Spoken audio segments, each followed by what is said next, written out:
안녕하세요. 오늘 뭐 읽지 맹수지입니다. 오늘의 나를 읽게 한 건 우리 마을의 작은 도서관이다. 기업가 빌 게이츠가 남긴 말인데요.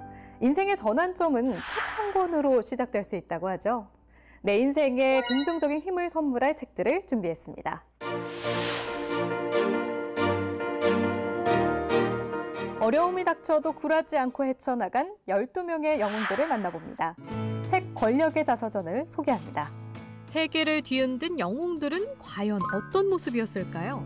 이 책은 역사의 주목을 받았던 12명의 지도자를 추적해 존경받는 지도자의 표상과 그 반대의 사례들을 소개하는데요.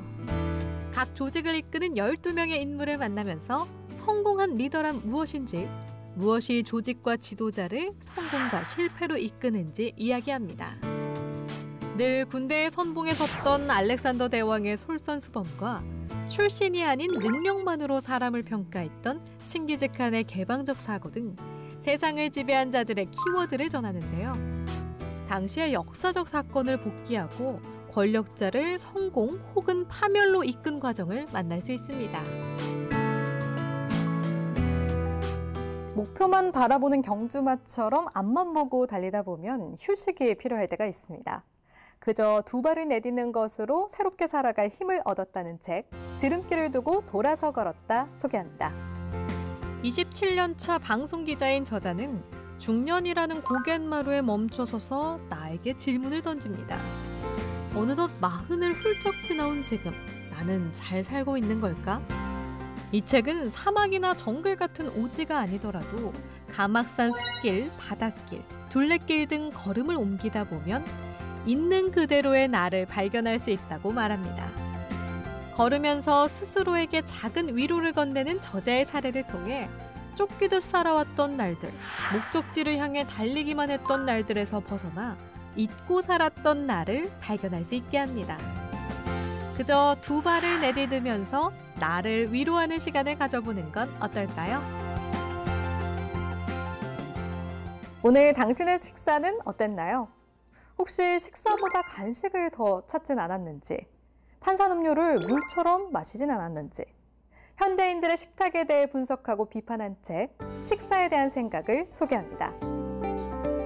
음식 작가인 비 윌슨은 현대인들이 칼로리를 필요 이상으로 섭취하지만 단백질 부족, 영양 부족인 동시에 비만이라고 지적하는데요. 풍족한 시대임에도 우리 식탁의 질이 낮아진 이유와 동시에 건강한 식사를 위해 개인이 할 수 있는 전략을 소개합니다. 음식을 위한 시간을 마련하자. 내가 먹고 싶은 음식을 요리하는 법을 배우자. 유행에 뒤처진 입맛을 갖자 등 저자는 이 책을 통해 음식으로 더 풍요로운 삶을 살아갈 해답을 제시합니다. 아인슈타인, 워런 버핏, 조앤 롤링. 잘 알려진 3명의 성공 인사들인데요. 이들의 공통점은 무엇일까요?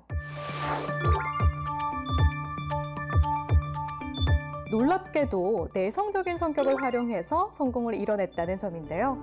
내성적 성격에 대한 부정적 인식에 반기를 든 책, 당신이 절대 버리지 말아야 할 것입니다. 내성적인 성격을 억지로 바꾸려고 노력한 적 있으신가요? 이 책은 성공하고 싶다면 오히려 내성적인 성격을 개발하라고 제안합니다. 풍부한 상상력, 예리한 통찰력, 세밀한 분석력 등 민감하고 세심한 장점을 잘 발휘한다면 내성적인 사람들도 얼마든지 성공할 수 있다고 이야기하는데요. 성격에 대한 고정관념을 통쾌하게 부숴버리고 새로운 인식을 설득력 있게 제시합니다. 이 책, 당신이 절대 버리지 말아야 할 것을 통해 내가 간과하고 있던 나에게 조금 더 다가가 보는 시간을 가져보면 어떨까요? 평생 이 직장에 다닐 수 있을까요? 지금 하는 일로 평생 먹고 살 수 있을까? 직장인이라면 누구나 한 번쯤 마음에 품었을 생각이죠. 평범한 직장인도 부자가 될 수 있는 법에 대해 이야기하는 책, 사이드 프로젝트 100을 소개합니다. 조직이나 직장에 얽매이지 않고 생존하고 부자가 되는 법을 전파하는 벤처 사업가 크리스 기라보가 쓴 이 책은 본업은 유지하면서 부업으로 수입을 얻고 삶의 재미까지 찾은 백인의 성공담을 소개하는데요. 저자는 부업 아이디어를 찾는 방법, 수익 비결, 마케팅과 홍보 노하우 등을 책 한 권에 담아 누구나 자신만의 사이드 프로젝트를 시작할 수 있도록 동기를 부여해 줍니다. 모든 것을 내걸고 뛰어든 창업 스토리가 아닌 평범한 사람들의 성공 스토리 역시 이 책이 더 가깝게 느껴지는 이유인데요. 직장이 없어지는 시대, 부와 꿈을 찾아간 이들과의 만남을 가져보는 것도 좋을 것 같습니다.